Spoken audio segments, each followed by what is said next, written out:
क्या पढ़ने वाले हैं आज? लास्ट क्लास में चैप्टर 3 कंप्लीट किए थे हम लोग। आज हम लोग चैप्टर नंबर 4 पढ़ने वाले हैं।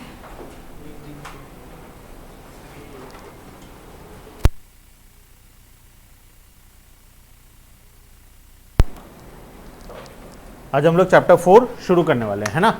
क्या है चैप्टर 4 का नाम? Elasticity of demand. अब इस चैप्टर का क्या रिलेशन है पूरा चैप्टर नंबर 3 के साथ? कंप्लीटली रिलेटेड है डिमांड चैप्टर के साथ, ठीक है। तो इनकेस अगर डिमांड चैप्टर कोई नहीं किया है तो शायद चैप्टर बहुत कम समझ में आएगा। हालांकि अगर लास्ट क्लास का भी क्लास की हो 2-3 क्लास तो समझ में आ जाएगा, लेकिन अगर बिल्कुल भी डिमांड का क्लास नहीं किया हो तो शायद चैप्टर समझ में आना थोड़ा सा मुश्किल है। अच्छा, अब अपने लास्ट क्लास में लास्ट चैप्टर में पढ़े थे, जब भी प्राइस इंक्रीज होता है डिमांड क्या होता है? डिक्रीज होता है, और जब प्राइस डिक्रीज होता है डिमांड क्या होता है? इंक्रीज होता है। अब हम इस चैप्टर में इसी टॉपिक को फिर से पढ़ेंगे, लेकिन इसमें हम क्या पढ़ने वाले हैं? प्राइस कितना इंक्रीज होगा तो डिमांड कितना डिक्रीज होगा। क्योंकि सिर्फ इंक्रीज होता है और सिर्फ डिक्रीज होता है, ये जान लेना बिजनेसमैन के लिए कोई काम का नहीं है। मुझे पता है प्राइस इंक्रीज करूंगा तो डिमांड कम हो जाएगा, कितना से कम होगा जब तक वो नहीं पता चलेगा तो मैं अपना डिमांड का एनालिसिस कैसे करूंगा? कितना प्रोडक्शन करना है कैसे पता लगाऊंगा? कितना रॉ मटेरियल खरीदना है कैसे पता लगाऊंगा? कितना प्रॉफिट होगा कैसे पता लगाऊंगा? कितने लेबर को हायर करना है, कितना मशीन खरीदना है, कितना बिल्डिंग खरीदना है, कितना ज़मीन खरीदना है, ये सब मैं एनालिसिस नहीं कर पाऊंगा। तो हमको डायरेक्शन से ज़्यादा इंपॉर्टेंट होता है हमको फिगर फाइंड आउट करना कि कितना से प्राइस इंक्रीज करेंगे तो कितना से डिमांड डिक्रीज होगा। मान लो मेरे समोसे का दुकान था, मैं 5 रुपये पर पीस का प्राइस था, ठीक है। तो उसमें डिमांड कितना होता था? 100 पीस मैं दिन भर में बेच लेता था, ठीक है। अब मुझे मन किया कि समोसा बहुत अच्छा बिक रहा है, मैं क्या करता हूँ? प्राइस बढ़ा देता हूँ। तो मैं क्या कर दिया? प्राइस 7 रुपये कर दिया। तो अब मुझे अकॉर्डिंग टू चैप्टर 3 ये तो पता था कि डिमांड क्या हो जाएगा? कम हो जाएगा अकॉर्डिंग टू चैप्टर 3, लेकिन मैं ये नहीं फाइंड आउट कर पा रहा था कि डिमांड यहाँ पे कितना होगा।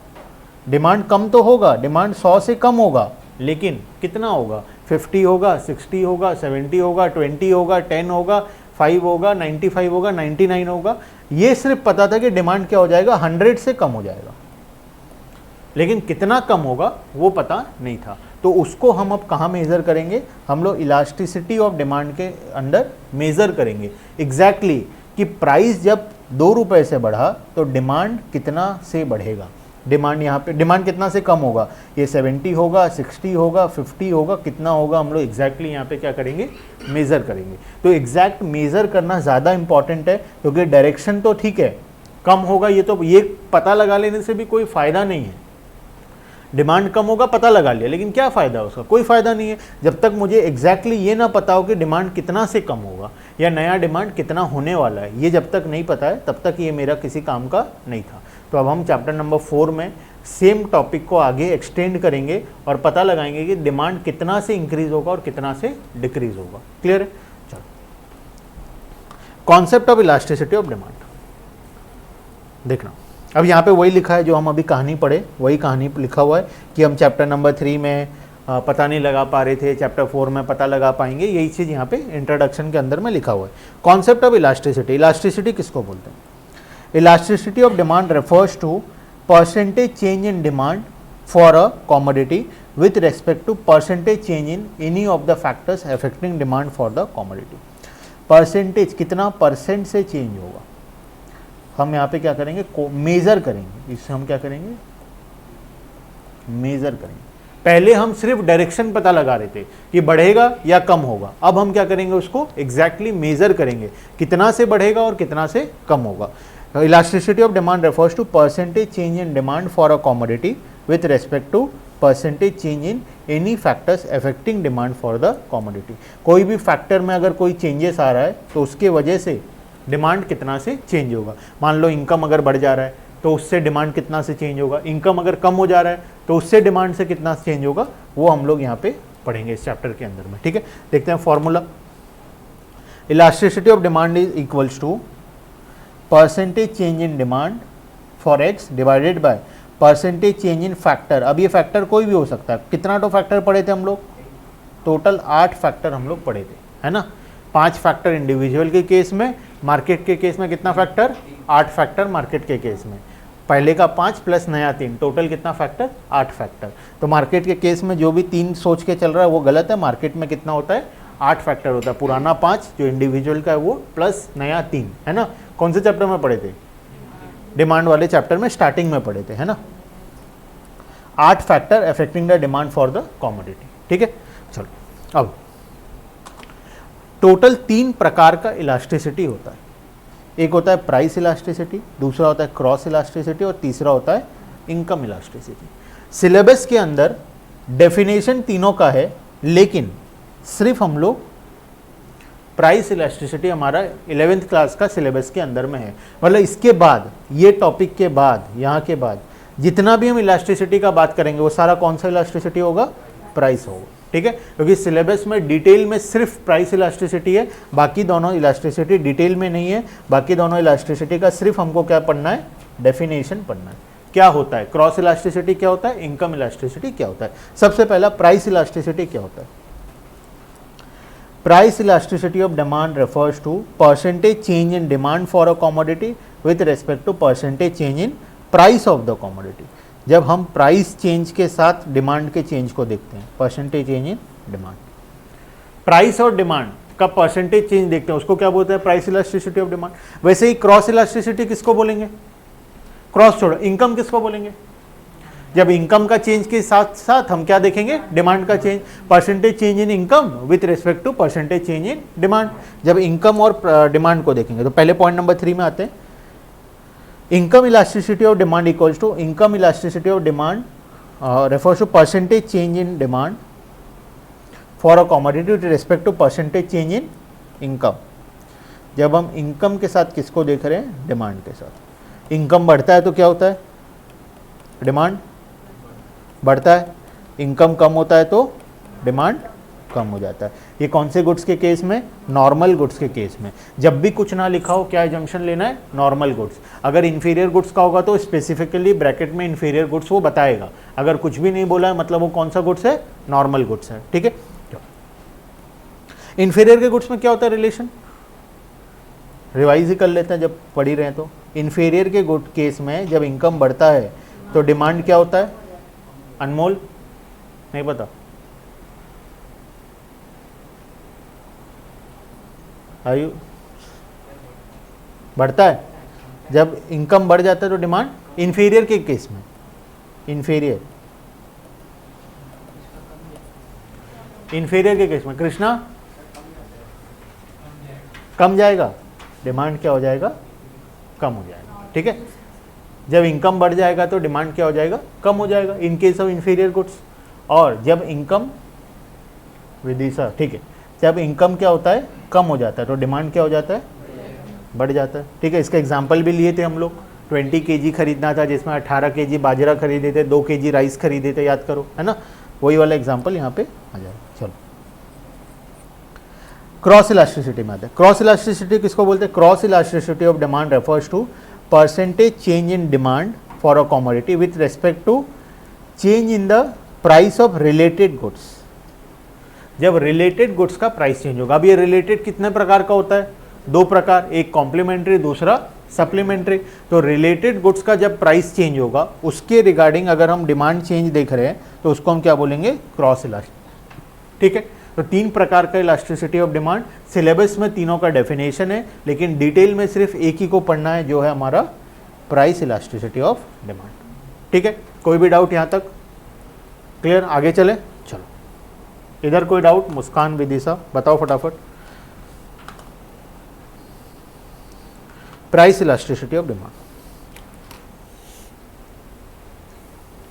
अब जितना भी टॉपिक है सब प्राइस इलास्टिसिटी के बारे में, स्टार्टिंग से लास्ट तक। छोटा सा चैप्टर है, उसके बाद micro economics complete. 4 number chapter तक आ रहा है हमारे सिलेबस में, ठीक है। 5वां नंबर चैप्टर से कहाँ पे, टर्म 2 में है। माइक्रो इकोनॉमिक्स का पोर्शन कम है, स्टैटिस्टिक्स का पोर्शन टर्म 1 में ज़्यादा है। टर्म 2 में माइक्रो का पोर्शन ज़्यादा है, स्टैटिस्टिक्स का पोर्शन कम है। तो टोटल देखो कितना चैप्टर आ रहा है, माइक्रो का 4 चैप्टर और स्टैट्स का 9 चैप्टर, टोटल कितना हो गया 30। ये टर्म 1 में, ठीक है। टर्म 2 में माइक्रो का कितना चैप्टर है, देखो टोटल कितना है,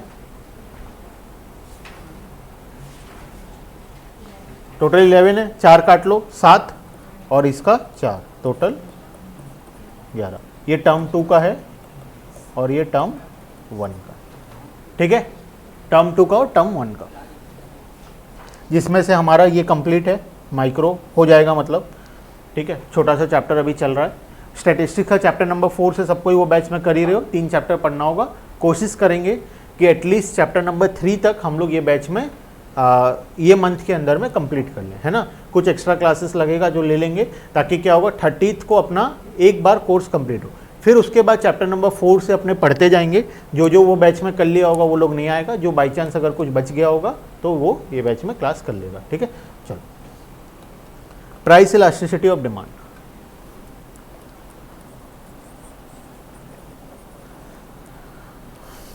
प्राइस इलास्टिसिटी ऑफ डिमांड में degree of responsiveness of demand for a commodity with reference to change in the price of the commodity. अब देखो, पहले प्राइस इलास्टिसिटी को मेथड्स को पढ़ने से पहले हम लोग नीचे एक बार आते हैं।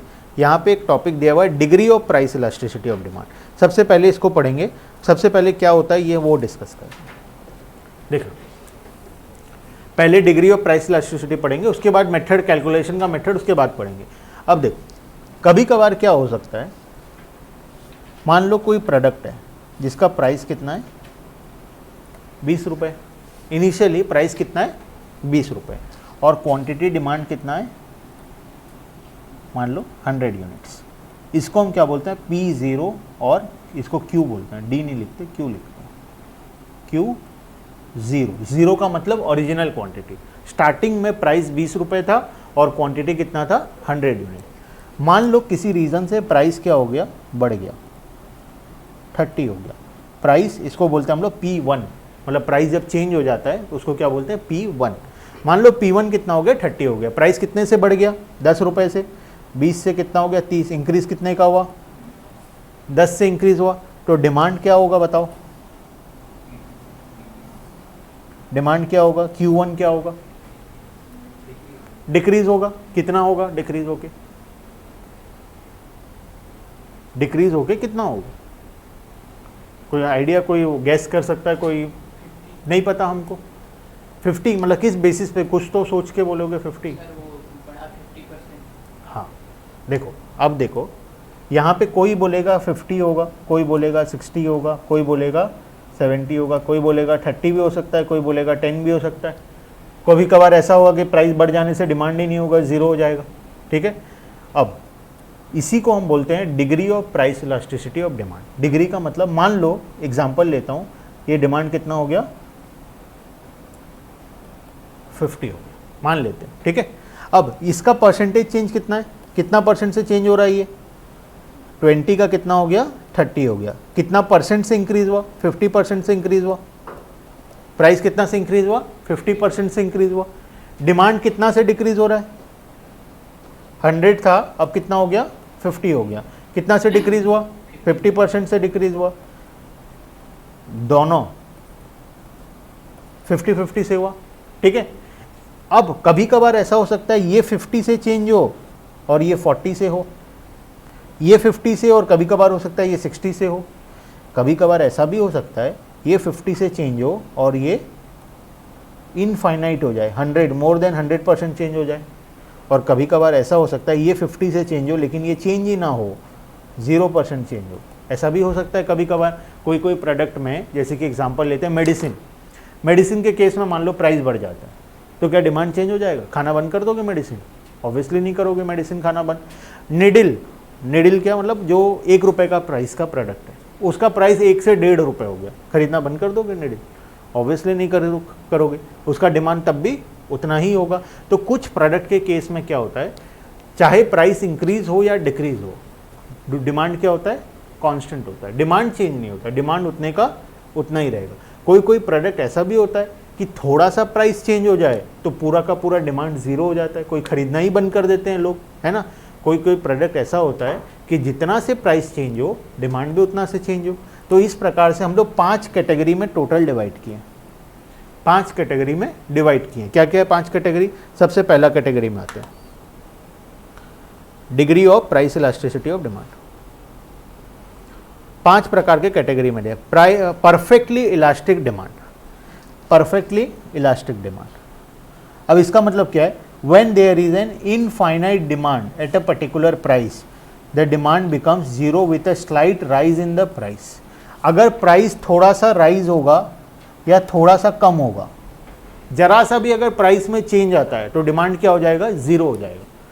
तो उसको हम क्या बोलते हैं? Perfectly elastic demand. मतलब 1% का चेंज अगर प्राइस में आता है तो डिमांड इनफाइनाइट से चेंज हो जाता है, उसको हम क्या बोलते हैं? Perfectly elastic demand.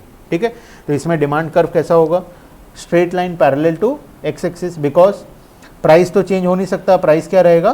कांस्टेंट रहेगा। अब कांस्टेंट प्राइस पे या तो क्वांटिटी डिमांड कम होगा या तो क्वांटिटी डिमांड बढ़ेगा। प्राइस क्या रहने वाला है? कांस्टेंट। प्राइस को थोड़ा सा बढ़ा देंगे तो डिमांड क्या हो जा रहा है? जीरो हो जा रहा है। प्राइस को थोड़ा सा कम कर देंगे तो डिमांड क्या हो जा रहा है? जीरो हो जा रहा है। तो प्राइस पी कांस्टेंट रहेगा और उसी में क्या होगा? डिमांड आगे या पीछे होता रहेगा। उसको क्या बोलते हैं हम लोग? परफेक्टली इलास्टिक डिमांड बोलते हैं। इसमें percentage change in demand is infinite. Percentage change in demand क्या है? इनफाइनाइट है। लिख लेना वहां पे बगल में, परसेंटेज चेंज इन डिमांड क्या है? इनफाइनाइट है। एमसीक्यू में आ जाएगा कभी कभार, इनफाइनाइट कब होता है। ठीक है, when there is infinite demand at a particular price, then the demand becomes zero with slight rise in price, then the demand for such commodity is said to be perfectly elastic. Perfectly elastic देखे हो? खींचने से बड़ा होता है, छोटा होता है ना, उसको क्या बोलते हैं? इलास्टिक बोलते हैं। अब इसको खींचने वाला कौन है? प्राइस है। परफेक्टली इलास्टिक का क्या मतलब? थोड़ा सा खींचेंगे तो बहुत ज़्यादा बड़ा हो जाएगा या बहुत ज़्यादा छोटा हो जाएगा, उसको क्या बोलेंगे? परफेक्टली इलास्टिक बोलेंगे। तो वही है याद करने का तरीका। एक इलास्टिक एज्यूम कर लेना, परफेक्टली इलास्टिक मतलब थोड़ा सा खींचो तो बहुत ज़्यादा से वो चेंज हो जाएगा, उसको क्या बोलेंगे? परफेक्टली इलास्टिक बोलेंगे। तो जरा सा अगर हम प्राइस को ऊपर करते हैं या नीचे करते हैं तो डिमांड क्या हो जाएगा? पूरा जीरो हो जाएगा। मतलब इनफाइनाइट परसेंट से क्या हो जाएगा? चेंज हो जाएगा। ठीक है, उसके बाद सेकेंड है perfectly inelastic demand. In elastic जो बिल्कुल भी चेंज नहीं होगा, चाहे तुम उसको खींचो, चाहे तुम उसको मोड़ो तोड़ो, वो चेंज ही नहीं होगा, उसको क्या बोलेंगे? In elastic. चाहे तुम प्राइस को बढ़ा लो, चाहे तुम प्राइस को कम कर लो, डिमांड अपना क्या रहेगा? कांस्टेंट रहेगा। एग्जांपल मेडिसिन है, मेडिसिन परफेक्ट एग्जांपल। मेडिसिन के केस में या कोई एसेंशियल प्रोडक्ट के केस में क्या होता है? प्राइस चाहे जितना भी चेंज हो जाए, डिमांड क्या रहता है? कांस्टेंट रहता है। ठीक है, डिमांड में कोई भी चेंज नहीं आएगा। ठीक है, when there is no change in demand with change in price, price चाहे बढ़े प्राइस चाहे कम हो, डिमांड क्या रहने वाला है? कांस्टेंट रहना है। इसको क्या बोलते हैं हम लोग? Perfectly inelastic demand. ठीक है, बिल्कुल भी चेंज नहीं होगा demand. Then demand for such commodity says to be perfectly inelastic. ठीक है, उसके बाद highly elastic demand. Highly elastic demand यहाँ पे लिखना, ये वाले ग्राफ के बगल में लिखना, percentage change in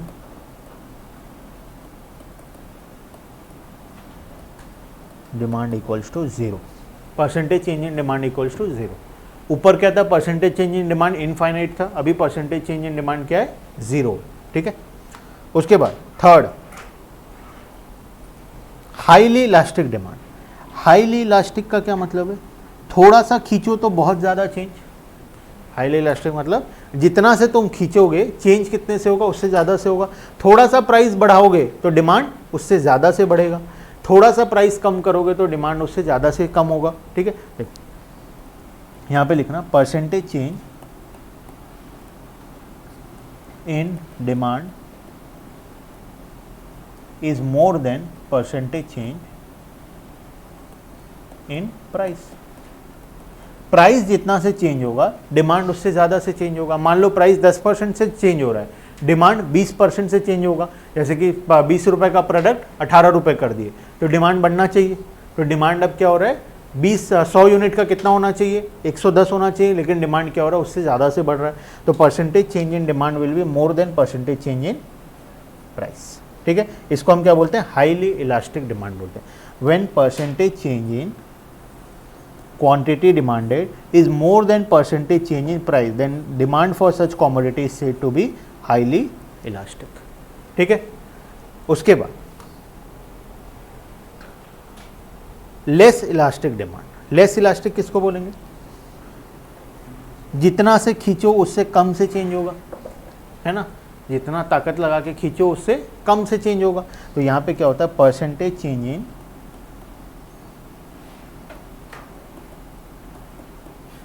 price is less than percentage, अच्छा परसेंटेज चेंज इन डिमांड पहले लिखे थे ना, demand is less than percentage change in price.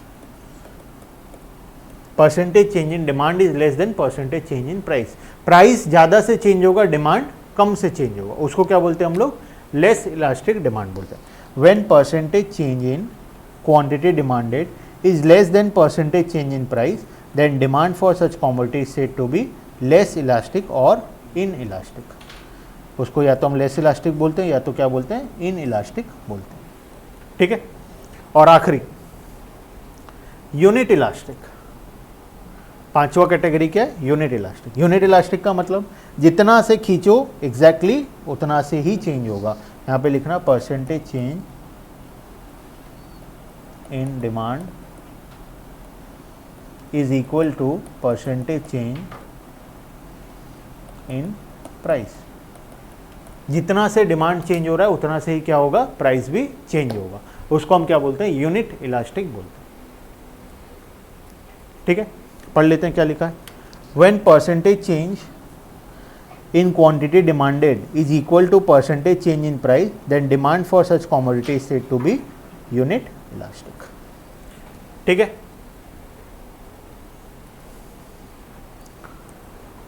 Clear है।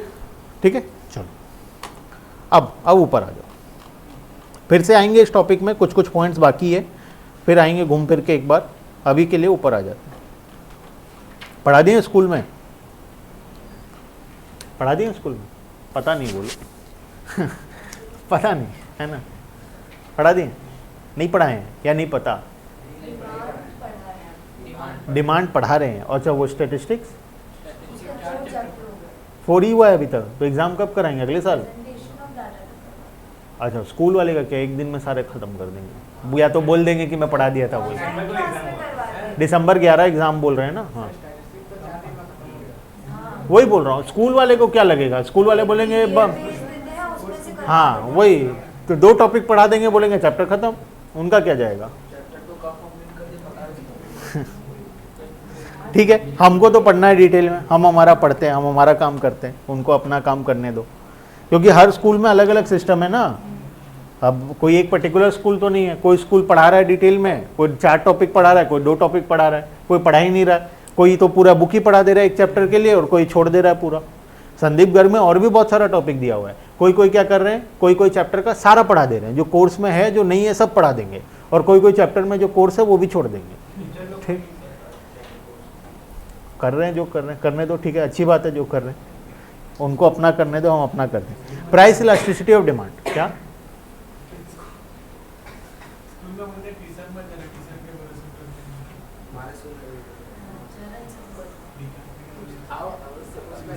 तो बोलो आप पढ़ा दो, हम नहीं जाएंगे, हम तो चाहते नहीं जाना, बोलो हमारा डबल टाइम वेस्ट हो रहा है, एक बार यहाँ आ रहे हैं, एक बार जा रहे हैं वहाँ शाम को, इससे अच्छा शाम को घूमेंगे फिरेंगे, ऐसे करेंगे आराम से, और भी 100 काम है करने के लिए, गेम्स इतना सारा है ऑनलाइन खेलने के लिए, और आज टाइम ही नहीं मिलता है, आजकल इंस्टाग्राम स्क्रॉलिंग में आधा टाइम चला जाता है, तो वो काम कर लेंगे। आप ही पढ़ा दो स्कूल में एक बार में, काम ही खत्म करो ना, हो जाएगा काम। चलो प्राइस इलास्टिसिटी ऑफ डिमांड देखना, प्राइस इलास्टिसिटी ऑफ डिमांड। अब प्राइस इलास्टिसिटी ऑफ डिमांड किसको बोलते हैं, price elasticity of demand means degree of responsiveness of demand for a commodity with reference to change in the price of the commodity. अब ये degree of responsiveness क्या होता है, कितना डिग्री से रेस्पॉन्ड करेगा, अगर प्राइस चेंज होता है तो वो कितना डिग्री से रेस्पॉन्ड करेगा डिमांड। मान लो प्राइस अगर चेंज होता है, किसी प्रोडक्ट का प्राइस 10 रुपये से 20 रुपये हो जाता है, प्राइस चेंज हुआ, इसके वजह से डिमांड भी रेस्पॉन्ड करेगा, क्वांटिटी या तो इंक्रीज होगा या तो डिक्रीज होगा। क्या होगा इस केस में, क्वांटिटी डिक्रीज होगा। जब प्राइस इंक्रीज होता है तो डिमांड क्या होता है, डिक्रीज होता है। तो वो कितना डिग्री से रेस्पॉन्ड करेगा, डिग्री मतलब कितने परसेंटेज से वो चेंज होगा, उसको क्या बोलते हैं हम लोग, प्राइस इलास्टिसिटी ऑफ डिमांड बोलते हैं। स्टार्टिंग से हम वही पढ़े आ रहे हैं, ठीक है। अब जब तुम कैलकुलेशन करो, दो मेथड है कैलकुलेशन का, एक है परसेंटेज मेथड और दूसरा है प्रोपोर्शनेट मेथड। होता हालांकि और भी मेथड है, एक है पॉइंट मेथड होता है, आर्क मेथड होता है। तो हमारे सिलेबस में दो मेथड है। तीसरा मेथड हम लोग बुक के एंड में दिए, बुक के एंड मतलब चैप्टर के एंड में दिया हुआ है। कहाँ पे दिया हुआ है देखते हैं, यहाँ पे दिया हुआ है तीसरा मेथड। कहाँ है तीसरा मेथड, ये रहा, ज्योमेट्रिक मेथड। यहाँ पे एक लाइन बना देना, ठीक है, और यहाँ लिखना वही out of syllabus, but we will read, ठीक है। यहाँ पे तीसरा मेथड दिया ज्योमेट्रिक मेथड, और तीन ही मेथड है तो हमारे सिलेबस में। उसके बाद थोड़ा रिलेशनशिप बताया हुआ है, वो भी आउट ऑफ सिलेबस है, दोनों पॉइंट आउट ऑफ सिलेबस है, ठीक है। लेकिन हम लोग क्या करेंगे, थोड़ा सा बेसिक सा पढ़ लेंगे ताकि आइडिया रहे। खाली एग्जाम के टाइम में पढ़ना नहीं है बिल्कुल भी, एग्जाम के टाइम में वो लाइन तक ही पढ़ना है, ठीक है।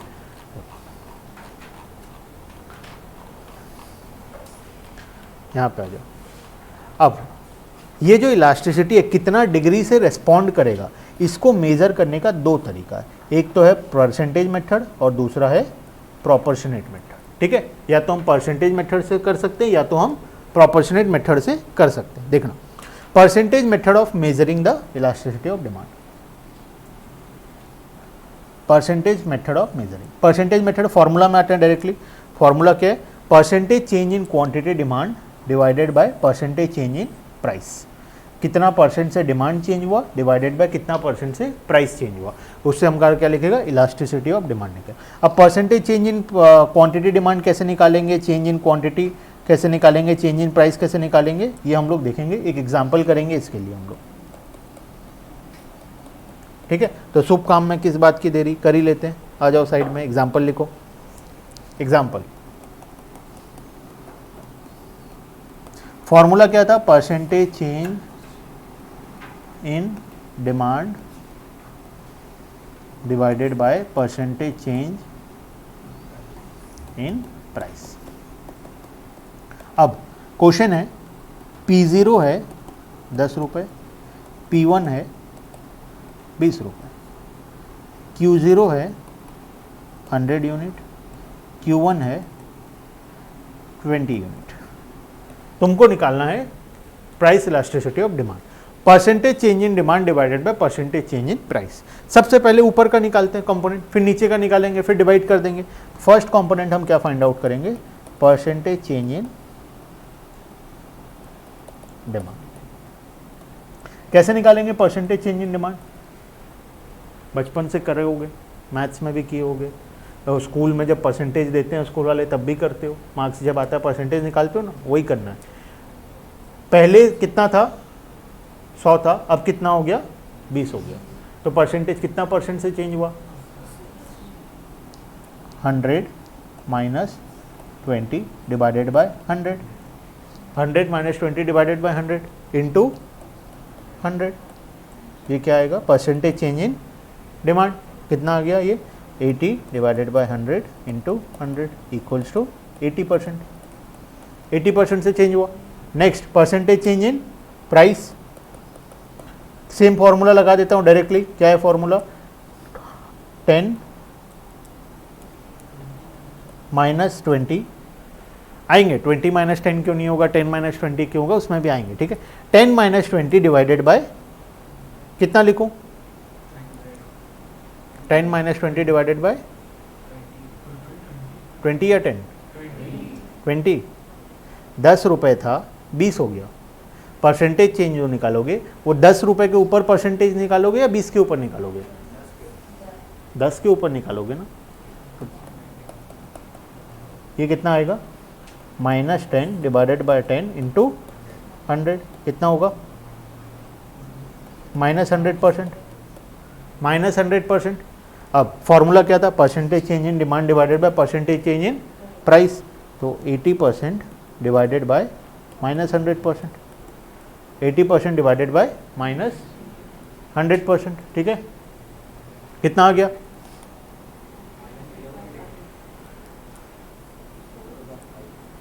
माइनस 0.8, ठीक है। अब देखो ये माइनस का क्या मतलब है और ये 0.8 का क्या मतलब है, ठीक है। अब इसको जब मतलब को समझेंगे तब ये माइनस क्यों हुआ और प्लस क्यों हुआ वो समझ में आ जाएगा, ठीक है। देखना, माइनस का मतलब होता है इनवर्स रिलेशन, माइनस का मतलब होता है, और प्लस का मतलब होता है डायरेक्ट रिलेशन। अब ये माइनस यहाँ पे जो है उसका ये मतलब है कि प्राइस और डिमांड के बीच में क्या है, इनवर्स रिलेशन, एक बढ़ रहा है तो दूसरा कम हो रहा है, ठीक है। तो जब भी price elasticity of demand negative में आएगा, माइनस में आएगा, उसका मतलब क्या है, इनवर्स है, दोनों के बीच का रिलेशन क्या है, इनवर्स है। अगर एक बढ़ेगा तो दूसरा कम होगा, दूसरा बढ़ेगा तो पहला कम होगा, ये माइनस का मतलब वो है, this minus signify inverse relation. अब ये 0.8 क्या बोलता है हमको, 0.8 बोलता है कि अगर प्राइस 1 रुपए से चेंज होगा तो डिमांड 0.8 से चेंज होगा, अगर प्राइस 1 से चेंज होगा तो डिमांड कितने से चेंज होगा, 0.8 से चेंज होगा। तो यहाँ पे प्राइस कितना से चेंज हुआ, 100% से चेंज हुआ, प्राइस कितना से चेंज हुआ, 100% से चेंज हुआ, डिमांड कितना से चेंज हुआ, इसीलिए 80% से चेंज हुआ, ठीक है। तो जब प्राइस 1% से चेंज होगा तो डिमांड कितना से चेंज होगा, 0.8% से चेंज होगा, ठीक है। माइनस का क्या मतलब है, एक बढ़ेगा तो दूसरा कम होगा। अब देखो जब प्राइस बढ़ा 10 से 20 हुआ, डिमांड क्या हुआ, कम हुआ, एक बढ़ा तो दूसरा कम हुआ, नेगेटिव रिलेशन, इसीलिए रिजल्ट क्या आया, माइनस आया सामने में, ठीक है। और 0.8 का क्या मतलब है, जब प्राइस 1% से बढ़ा तो डिमांड उसके बदले में 0.8% से कम हुआ, इसीलिए टोटल जब प्राइस 100% से बढ़ा तो डिमांड 80% से कम हुआ, इसका मतलब ये होता है। वैसे ही अगर तुमको अगर मान लो प्राइस इलास्टिसिटी ऑफ डिमांड -2 निकला तो -2 का क्या मतलब है, माइनस का क्या मतलब, इनवर्स रिलेशन, अगर प्राइस बढ़ेगा तो डिमांड कम होगा, अगर प्राइस कम होगा तो डिमांड बढ़ेगा, ये माइनस का वो मतलब है, ठीक है। 2 का क्या मतलब है, 2 का मतलब क्या है, अगर प्राइस 1 रुपए से चेंज होगा तो डिमांड 2 यूनिट से चेंज होगा, अगर प्राइस 1% से चेंज हो रहा है तो डिमांड 2% से चेंज होगा, तो उसमें क्या आएगा, तुम्हारा प्राइस इलास्टिसिटी 2 आएगा। वैसे ही मान लो इनकम के केस में +3 आया, तो इसका क्या मतलब है, प्लस का क्या मतलब, डायरेक्ट रिलेशन, मतलब इनकम अगर बढ़ेगा तो प्राइस डिमांड क्या होगा, बढ़ेगा, इनकम अगर कम होगा तो डिमांड क्या होगा, कम होगा। ये प्लस का वो मतलब है कि दोनों के बीच में क्या है, दो चीज के बीच में हम रिलेशनशिप निकाल रहे हैं, उनके बीच में कौन सा रिलेशन है, पॉजिटिव रिलेशन है, ठीक है, इनवर्स रिलेशन नहीं है, पॉजिटिव रिलेशन है। 3 का क्या मतलब है, जब इनकम 1% से बढ़ेगा तो डिमांड 3% से बढ़ेगा, ये 3 का मतलब वो है, ठीक है। तो हमेशा इलास्टिसिटी ऑफ डिमांड जो हमारा आंसर आता है उसको हमको रीड करना आना चाहिए। जैसे -2 आया, वो -2 का क्या मतलब है, -2 का कुछ तो मतलब है, जब इतना कैलकुलेशन करके निकालें, -2 का क्या मतलब है, माइनस का मतलब तो वो रिलेशनशिप का नेचर बता रहा है, पॉजिटिव है या नेगेटिव है, और 2 क्या बता रहा है, उसका डिग्री बता रहा है, कितना से रिलेटेड है वो लोग, अगर एक चीज़ 1% से चेंज हो रहा है तो दूसरा कितने से चेंज हो रहा है, 2% से चेंज हो रहा है, ठीक है। वैसे ही हमारे में जब आया आंसर 0.8 आया, -0.8 आया था हमारा आंसर, तो इसका मतलब क्या था, माइनस का मतलब इनवर्स रिलेशन, और 0.8 का क्या मतलब था, अगर प्राइस 1% से चेंज होगा तो डिमांड 0.8% से चेंज होगा, इसीलिए जब प्राइस हमारा 100% से चेंज हुआ था तो डिमांड कितने से चेंज हुआ था, 80% से चेंज हुआ था, ठीक है। क्लियर है, मतलब समझ में आ गया। जो फाइनल आंसर आएगा उसको रीड कैसे करना है, उसका क्या मतलब है। अब इसको कैलकुलेशन का 2 मेथड है, एक तो है हमारा परसेंटेज मेथड जिसका फॉर्मूला है percentage change in quantity demand divided by percentage change in price, और इसका दूसरा मेथड एक है प्रोपोर्शनेट मेथड। प्रोपोर्शनेट मेथड में ये फॉर्मूला को गलत लिखा हुआ है, ये delta Q by delta P into P by Q, ठीक है, ये क्यू बाई पी लिख दिया गलती से, पी बाई क्यू कर देना, ठीक है।